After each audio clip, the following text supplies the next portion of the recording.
In this video, we'll introduce some basic concepts of probability. Our learning objectives for this video will be to look at how to compute theoretical probabilities and also how to compute empirical probabilities. So let's dive in. The study of probability originated in an effort to understand games of chance, like those that use coins, dice, and playing cards. And we'll start out using games of chance to illustrate the ideas, but we will eventually see that probability has many applications beyond simple games. The probability of something occurring is a number that represents how likely it is to occur. You can think of it as the percent chance of something happening. The major difference between percent chance and probability is that we write probability as a number between 0 and 1. Let's define a term, the concept of sample spaces. Processes such as flipping a coin, rolling a die, or drawing a card from a deck are called probability experiments. For example, let's say that when you flip a coin, what is the percent chance that it will land heads up, and what is the probability? So in this situation, our experiment is flipping the coin. So when you flip a coin, there are only two possible results. Right? So we'll just say two possible results.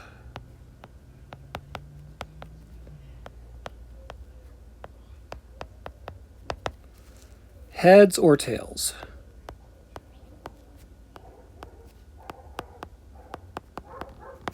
Okay. And furthermore, with a fair coin, you are just as likely to get heads as you are tails. So we say there's basically a 50-50 chance, right?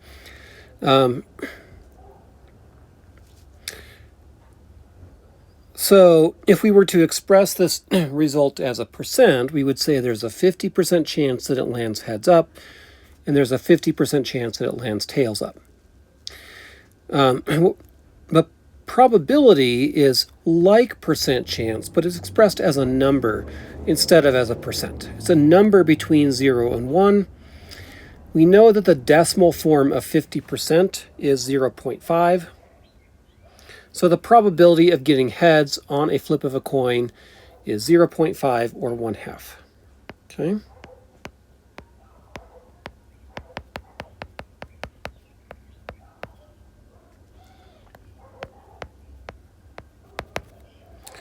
Zero 0.5 or 1/2. Okay, so we say that a probability experiment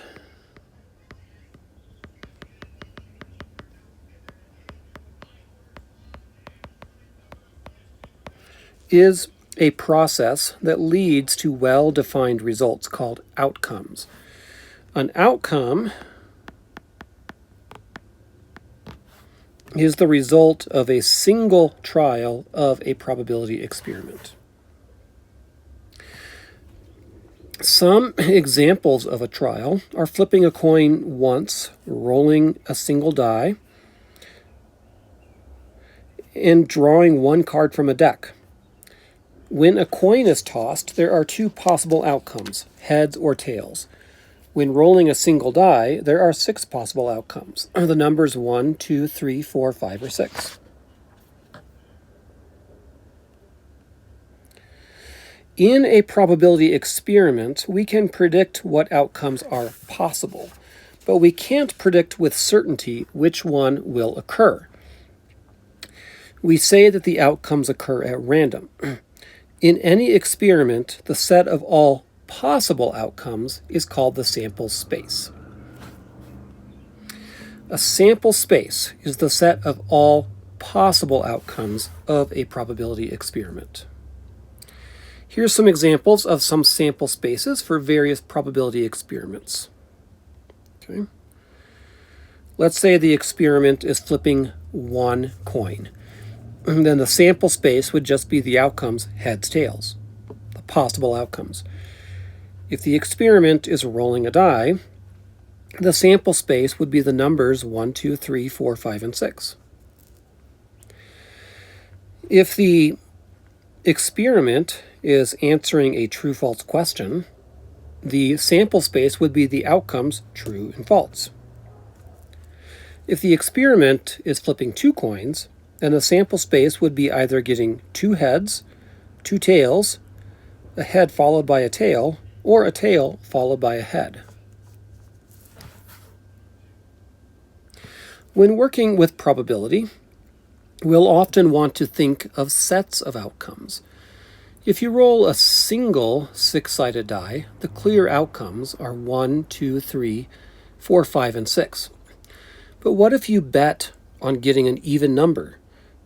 In that case, you don't care so much about what number comes up as long as it's a 2 or a 4 or a 6.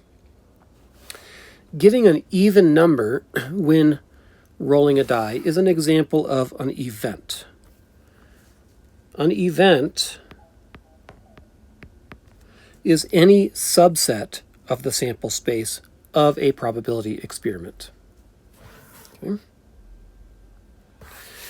There's a very subtle distinction between an outcome and an event.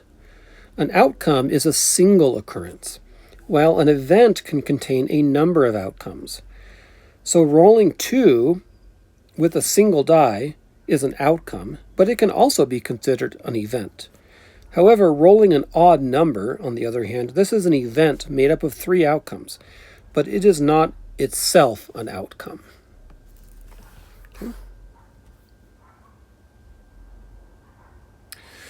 Okay, let's talk about theoretical probability. So now we're ready to specifically define what is meant by probability. So the first type we'll study is called theoretical probability.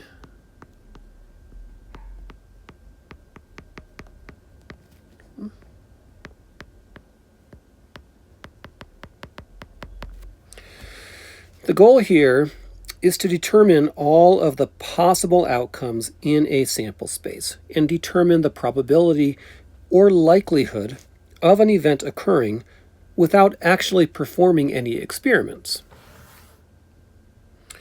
There is one key assumption that we will make in theoretical probability, and that assumption is that every outcome in a sample space is equally likely.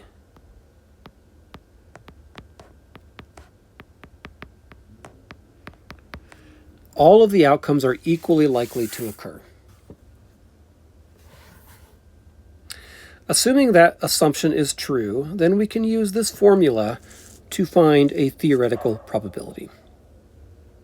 Let E be an event in the sample space, which we call S, and then N of E, we call this N parentheses E, or N of E. This is the number of outcomes in the event E. And this is N of S. This is the number of outcomes in S, the number of outcomes in the sample space. Then the probability of event occurring would be the ratio of these two. So N of E over N of S, which is the number of outcomes in the event divided by the number of outcomes in the sample space. Let's practice using this formula with some examples. A single die is rolled.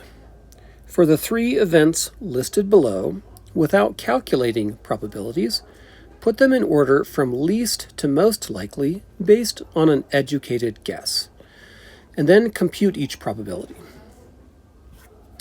Okay, so educated guess first. So let's think about this. Well, we do know that the formula for probability has the number of outcomes in the numerator, or the number of outcomes in the event in the numerator. So it would be reasonable to expect that an event with more outcomes is more likely to occur. So if we look at these, there's only one outcome that corresponds to getting a 5. There are 4 outcomes that correspond to getting a number less than 5, right? The numbers 1, 2, 3, and 4. And there are 3 outcomes corresponding to an odd number, right? 1, 3, and 5. So a reasonable guess for order would be a 5. Okay. As the least likely, because there's only one outcome corresponding to that. An odd number as the next in line, right, which has 3 outcomes corresponding to it. And then a number less than 5.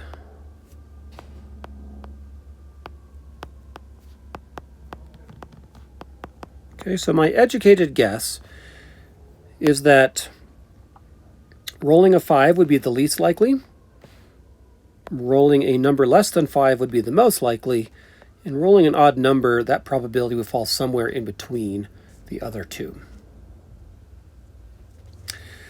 So let's calculate each of these probabilities, starting with A, and we're going to be using this formula up here. Okay. So we'll say we're trying to find the probability of rolling a 5. Okay. So we're dealing with a fraction. Let's think about the denominator of the fraction first. The denominator here would be the number of outcomes in the sample space. The event here is rolling a die, and so the total number of possible outcomes is 6, right? In the numerator, we want to put in the number of outcomes corresponding to the event. The event in this case is rolling a 5.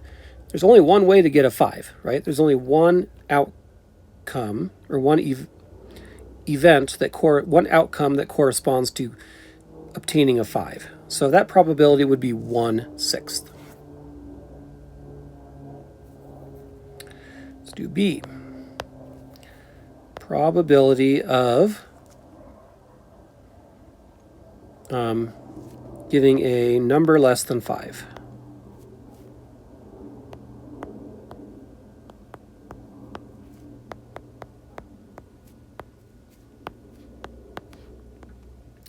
Again, there's my fraction bar. I know that the total number of outcomes in the sample space is 6, because it's rolling a standard die. So in the numerator, we would put the number of outcomes in the event. The event is rolling a number less than 5. There are 4 outcomes that correspond to getting a number less than 5, right? Either a 1 or a 2 or a 3 or a 4. So there are 4 outcomes, so that probability would be 4/6. It's always good practice to reduce these when you can, though. This reduces down to 2/3, 2 out of 3. Okay.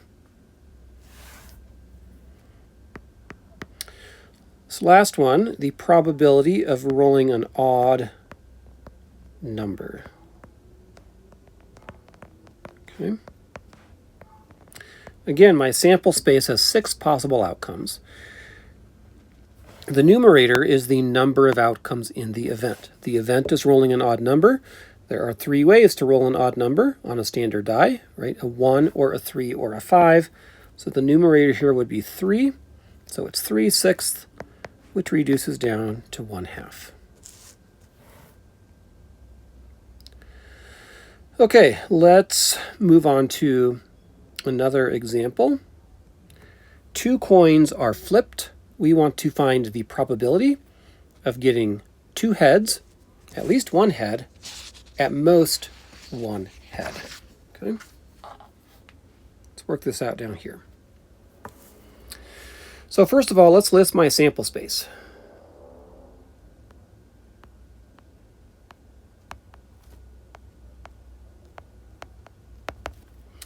I'm going to use a capital H to represent heads, a capital T to represent tails. So if I flip 2 coins, one possibility is to get 2 heads in a row. Another possibility is to get a heads followed by tails. Another possibility is to get tails followed by heads. And another possibility is to get tails followed by tails. So my sample space has 4 total outcomes, 4 equally likely outcomes. We will refer to that sample space to answer all 3 of these questions. First one, find the probability of 2 heads.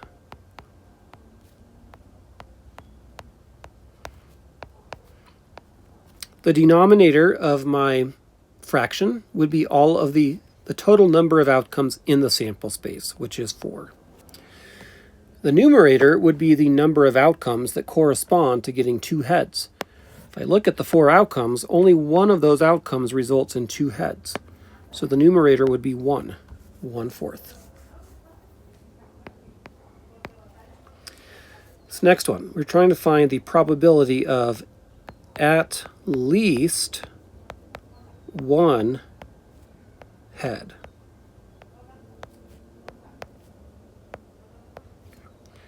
Sorry, let me fix that up there. All right, denominator is still 4, right? There's still 4 outcomes total in the sample space. The numerator would be the number of outcomes that correspond to this event of at least 1 head. At least 1 head means 1 or more heads. So in this case, that would mean 1 head or 2 heads, right? So I would count the number of outcomes that have 1 head or 2 heads. Heads, heads, heads, tails, and tails, heads, right? All fall within the event. Tails, tails does not. So there are 3 ways to get at least 1 head. So the numerator of my fraction would be 3. The probability of at least 1 head is 3/4. This last one is probability of at most 1 head.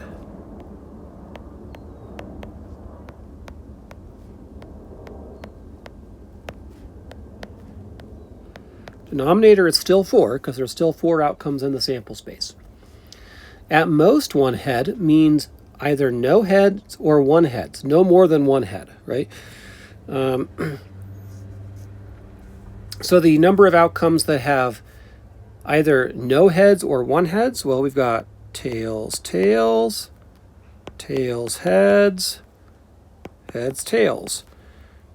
The other outcome does not work because it has 2 heads, right? At most means no more than 1, right? So it could be 0 or 1. There are 3 outcomes that correspond to that event. So that is also 3/4.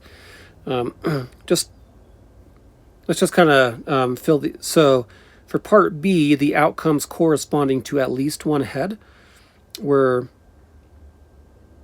heads, heads, heads, tails, tails, heads, right? Those are the 3 outcomes corresponding to at least 1 head. For part A, the outcome corresponding to 2 heads is heads, heads, right? Just to kind of clarify that. All right, so there's a few examples of how to calculate theoretical probabilities.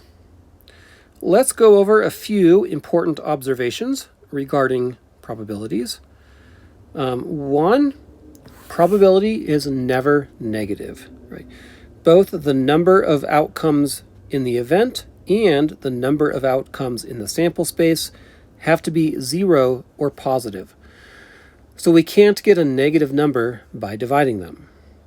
2, probability is never greater than 1. An event is a subset of the sample space, so there can't be more outcomes in any event than in the entire sample space, right? If your experiment is rolling a die, which has 6 possible outcomes, there's no way to have an event that could have 7 or 8 outcomes, right? The most you could have in the event is 6 outcomes. Right?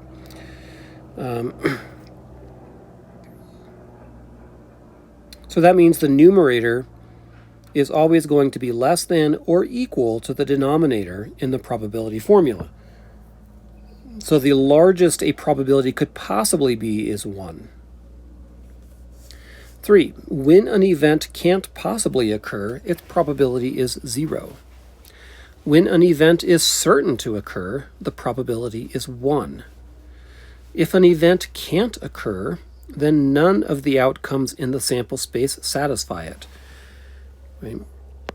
And that means the number of outcomes in the event is equal to 0. If an event has to occur, then every outcome in the sample space satisfies it. In that case, the number of outcomes in the event is equal to the number of outcomes in the sample space. So the ratio of those two numbers is going to be 1. If you add the probabilities for every outcome in the sample space, the result is always 1. For example, when a die is rolled, each of the 6 outcomes has a probability of 1/6. So the sum of the probabilities for those 6 outcomes is 1 if you add them all together. Probabilities are usually expressed as fractions or decimals between and including 0 and 1. But occasionally we'll express probabilities as percents. As we saw in example 1, when the probability of an event is 1/2, there's a 50% chance that it will occur. If an event has a probability close to 0, it's very unlikely to occur. And if the probability is close to 1, it's very likely to occur. So probabilities kind of fall on a spectrum. This diagram kind of illustrates that. If your probability is 0, it's impossible for it to occur. If your probability is 1, it's certain to occur. Your event is certain to occur. If your probability is 0.5, that means the event is just as likely to occur as not occur. That's like, getting a heads when you flip a coin. There's a 50-50 chance, right? And if your probability falls, somewhere between 0 and 0.5, we would say it's unlikely to occur. Doesn't mean it can't happen, but it's not likely. And if your probability falls somewhere between 0.5 and 1, we'd say it's pretty likely to occur. Again, it's not guaranteed to occur, but it is pretty likely.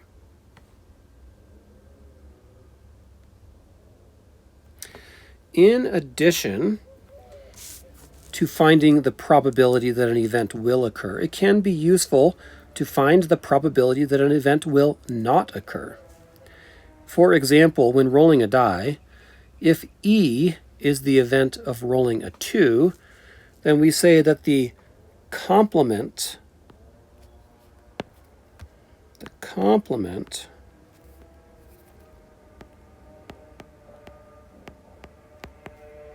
of E, which is written with E with a little prime there, prime symbol, so E prime, is the event of not rolling a 2.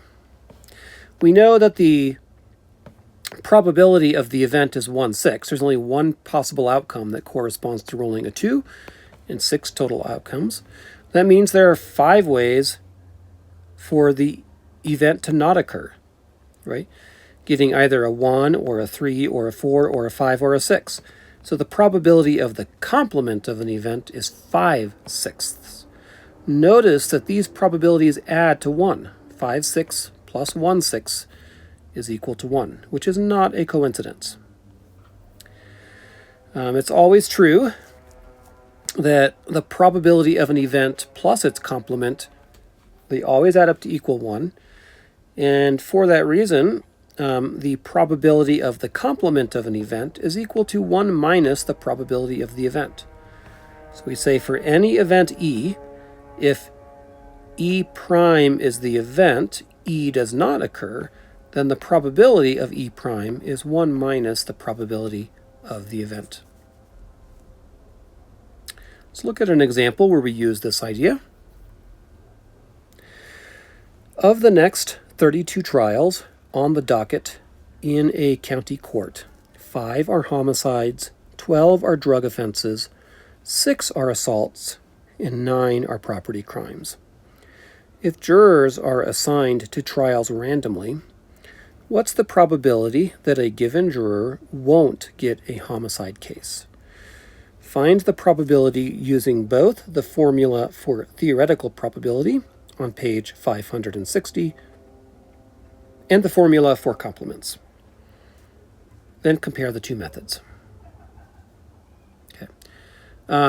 So the formula for theoretical probability, let's just back up, right? That's just this formula right here, okay?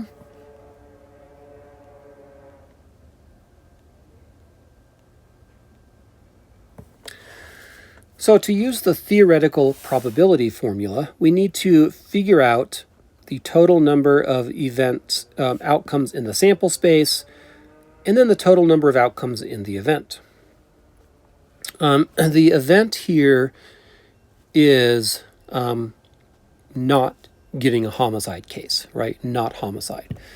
So the only way to not get a homicide case is to get either a drug offense case or an assault case or a property crimes case, right? So I have to add those up. 12 drug offenses,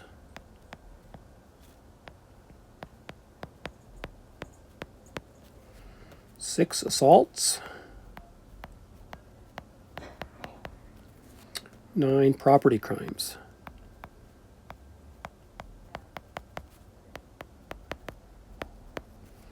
Okay. These, if you add those up, they add up to 27. So there are 27 cases that are not homicides. Okay. So we'll say probability of not homicides, not getting a homicide case, using the theoretical probability formula. The denominator would be the number of outcomes in the sample space, which is the total here, the 32 trials. The numerator would be the number of outcomes in the event. The event is not homicide. There are 27 cases that are not homicides, right? So that goes in the numerator. The other way to get this exact same result, probability of not homicide, is to use the rule of complements. This is equal to 1 minus the probability that the case is a homicide.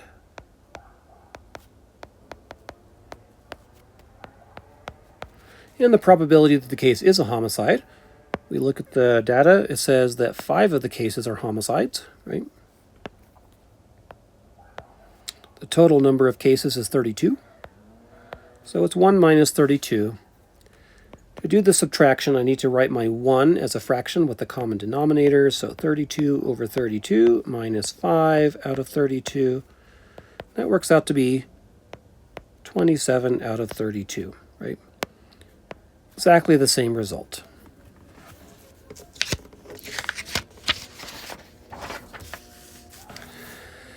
This particular example shows why knowing the formula for the probability of a complement is useful.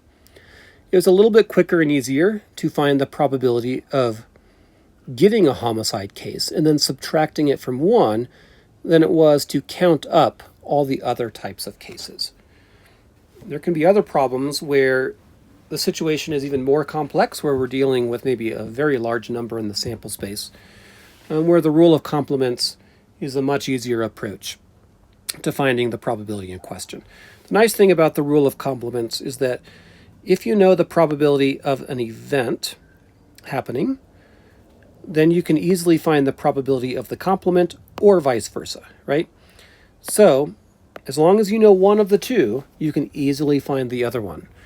And sometimes using the theoretical probability formula, it's going to be much easier to use that formula to find the probability of the complement than it is to find the probability of the event itself, or vice versa, right? So that formula really does come in handy sometimes. Okay, let's talk a little bit about some of the relationships between this topic of probability and the topic of set theory, which we covered earlier in the class. The theory of probability is related to the theory of sets. This was discussed back in Chapter 2. For a given probability experiment, the sample space can be considered the universal set, and an event E can be considered as a subset of the universal set. For example, when rolling a die, the sample space is the outcomes 1, 2, 3, 4, 5, and 6. That's a set of numbers. So the universal set is just that, right? The set of all outcomes in the sample space. Let's define event E as the event of getting an odd number. The outcomes in the sample space are 1, 3, or 5. That is a subset of the universal set, right? A Venn diagram can now be drawn illustrating this example, right? The rectangle represents the universal set, which really represents all the outcomes in the sample space. 1, 2, 3, 4, 5, 6. The circle represents the event of rolling an odd number. Inside the circle, we have only the outcomes 1, 3, and 5, right? Set E contains 1, 3, and 5, while the numbers 2, 4, and 6 are in the universal set, but not in E. E prime, the complement of E, contains the numbers 2, 4, and 6, right? The numbers that are in the universal set, but not inside the circle for E. From set theory, if you take the union of an event with the complement of the event, the union of a set with the complement of a set, you get the universal set, right? If you merge everything inside the circle with everything outside the circle, you just get everything inside the universal set. We also know from earlier in the section that the sum of the probabilities of all outcomes in a sample space is 1. So if U, the universal set, is the set of all possible outcomes, then the probability of the universal set happening is 1, right? It's like saying if you roll a die, you are guaranteed to get one of these 6 outcomes. 1, 2, 3, 4, 5, or 6, right? E prime represents the outcomes in the universal set, but not in E. So that means the probability of E, of the outcomes in E, plus the probability of E prime, these outcomes outside of the circle, have to add up to equal 1. Now we just need to subtract P of E from both sides, and we've essentially proved the formula for the probability of a complement using things from set theory that we already knew to be true, right? So these two concepts are related to each other. There are several other times in this chapter where we will take advantage of the set theory connection to develop facts about probability.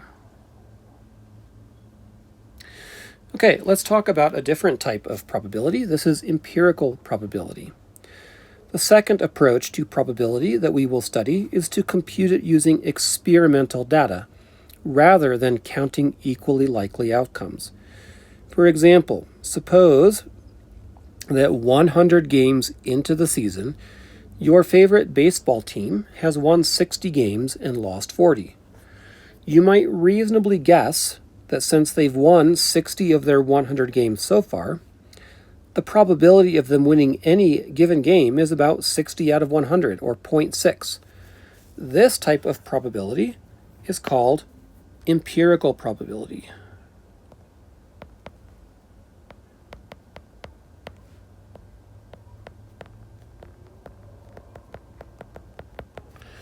And it is based on observed frequencies. That is the number of times a particular event has occurred out of a certain number of trials. It's based off of actual observed data. Here's our formula for empirical probability. The probability of event E is equal to the observed frequency of the specific event, the observed number of times that it's happened, right? And we use lowercase f to represent that. And that's divided by the total number of trials, the total number of times that the experiment has been conducted.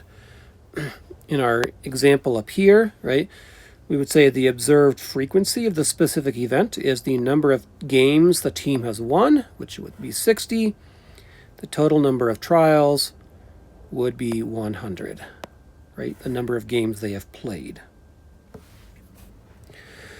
In empirical probability, we use observed frequencies to make predictions on probability for similar situations that we don't have complete data for. In the baseball game example, you would be predicting that the probability the team wins any given game during the rest of the season is 0.6. However, we can't know that's true like we can in theoretical probability. Instead, we are using available data to make an educated guess. The information in the baseball problem can be written in the form of a frequency distribution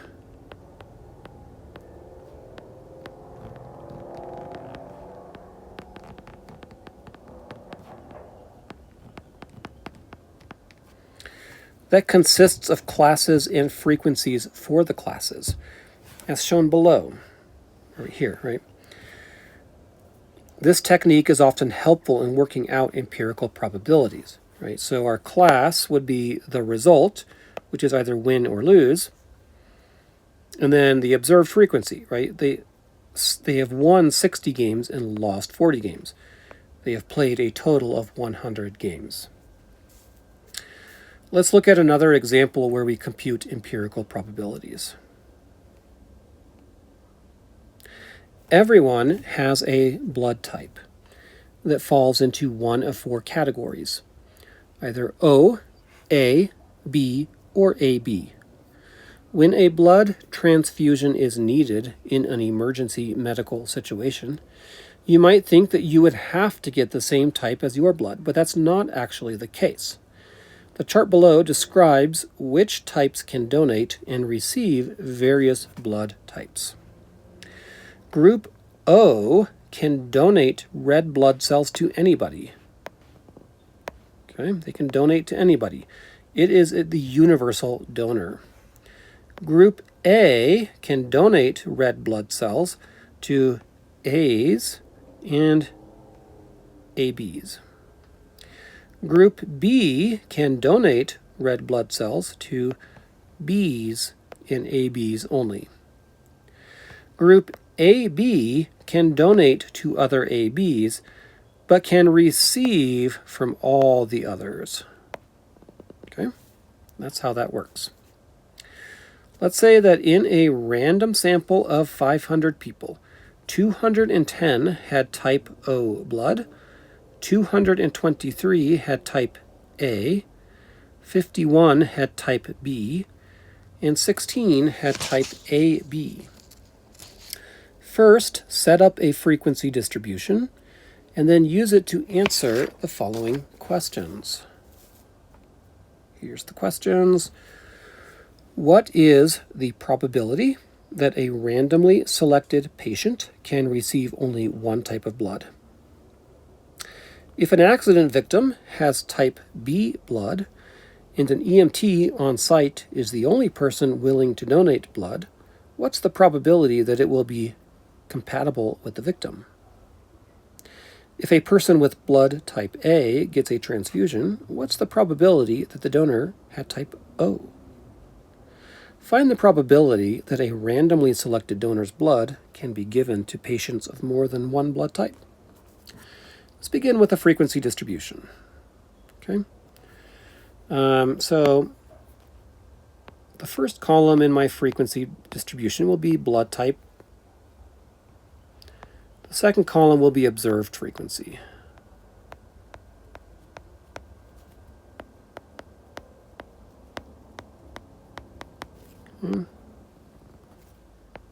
The blood types are A, B, AB, and O. So what does the data say? It said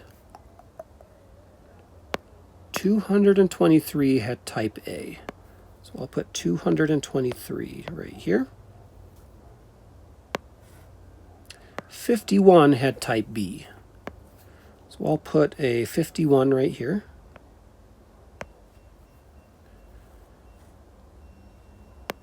16 had type AB.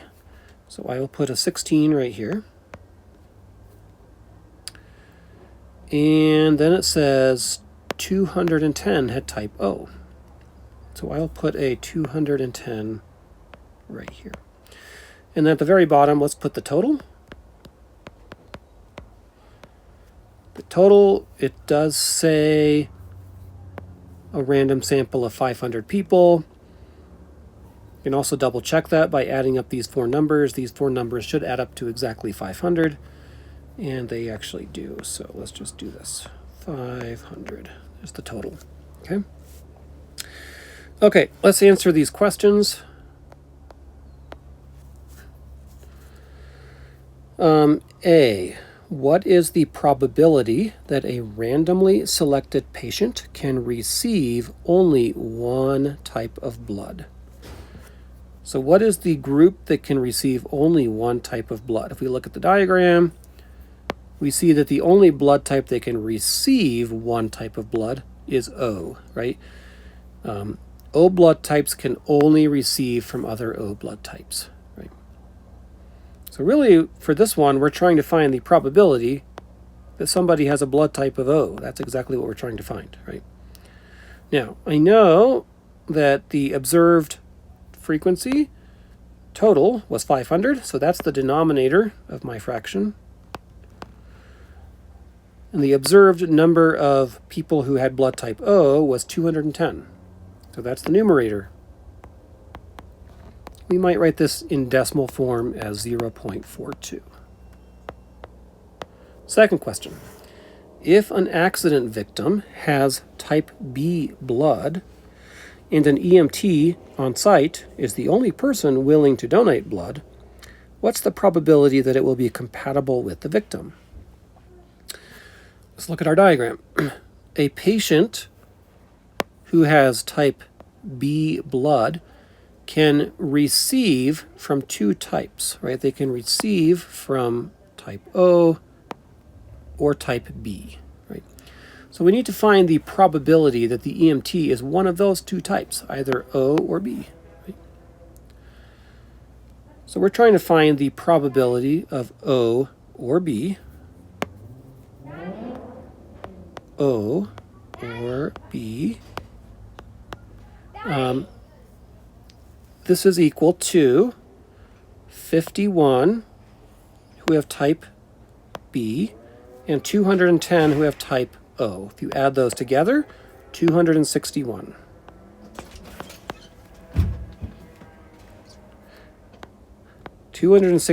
Okay? So this works out to be 0.522. Okay, C. In the question for C, if a person with blood type A gets a transfusion, what's the probability that the donor had type O? Okay, so if a person with blood type A gets a transfusion, what's the probability that the donor had type O? Okay, so according to the diagram, in order for the blood to be compatible with a type A patient, the donor had to be either A or O, right? Either A or O can donate to the type A patient, right? So what's the total number of possible donors, right? There are 223 type A's, 210 type O's, right? So we got 223 plus 210 equals 433, okay? So this probability, we would say probability of what? O, A, or O is equal to 433 out of 500, which equals, oh, sorry, I'm reading this incorrectly. It is true, right? 223, right, plus 210 equals 433. Those are the total number of people who could donate to a type A, right? But if the donor wasn't A, it says if the donor wasn't A, then they must have been O, right? So what they're saying here, if a person with a blood type A gets a transfusion, what's the probability that the donor had type O, right? Okay, so type O is 210, right? So we're saying this probability would be actually 210 out of this number, 433. Okay, that works out to be 0.485.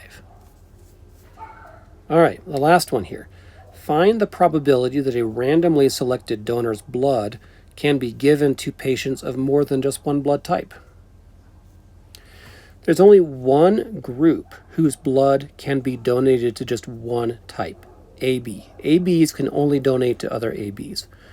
So the question is really asking us to find the probability of a random donor not belonging to the blood type AB, right? Because we're trying to find the probability that a random selected donor's blood can be given to patients of more than one blood type. AB is the only patient that can be given to just one blood type, right? So the question here is asking probability of not AB. This is using the rule of complements formula. This is equal to 1 minus the probability that the person does have a blood type AB. And we know from our frequency distribution, 16 had type AB out of 500 total. So this is 16 out of 500. That's equal to 500 over 500 minus 16 out of 500. That's equal to 484 out of 500, which equals 0.968. Okay. So the probability that if you just randomly select one of these 500 people, there's a 0.968 probability that randomly selected person, that randomly selected donor's blood can be given to patients of more than one just blood type, right? Because type AB is rare, right? And all the other types can donate to more than one type. Okay, so that kind of wraps up some of the introductory concepts of probability, and we'll explore some other concepts relating to probability in future videos. So we'll wrap this one up for here. Thank you for watching.